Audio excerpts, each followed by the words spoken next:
Mamdogo. Naam. Habari yako? Nashukuru, umeshindaje? Salama tu sana. Vipi hali yako nawe? Nashukuru Mungu, sijui nyumbani huko. Wema kabisa. Vipi? Ndio toka kibaruani? Ndio, umepotea pale mamdogo. Ni hizo mishemishe za hapa na pale. Tafutia kidogo familia chakula. Sasa? Naam. Kwa kweli una mguu unaona ulikuwa unaja huko nyuma. Sikuwa unamtia nini? Sasa nimeharibu kwa nini? Nilikuwa nataka ukweli. Hivi ukweli ule wenye mimi nilikuwa nimekwambia ilikuwa haina haja ya uulize tena. Yaani mimi nilikuwa nishaongea na nilikuwa nishafunga. Story nilikuwa kimuona, ndio fanye tu kumkanya akae mbali na mleo kabisa. Aachane kabisa na familia yako na mshika. Sasa imekuwa bora vile tumepatana hapa. Alafu vipi kuhusu lile swala baba mdogo, sijui mmefikia wapi? Swala gani? Labda unaweza nikumbusha. Ile haya mambo yenu wewe na Maria nyumbani kwako.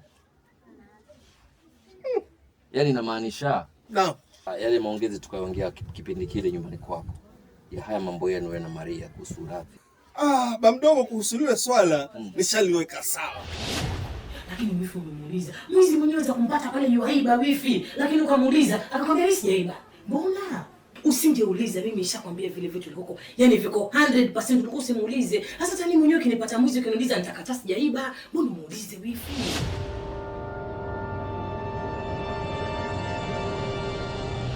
Yaani kuna mpango ambao nimeupanga huo. Kwa kweli huo mpango utakufaidi wewe pia na hata mimi. Kiufupi umelifanyia kazi. Nimelifanyia kazi mamdogo. Mimi baba mdogo nilikwambia haya mambo mimi nitasuluhisha. Hata haina haja haraka wala nini, lakini haya mambo niacheni mimi. Mimi si ndo niliachiwa majukumu yenu jamani.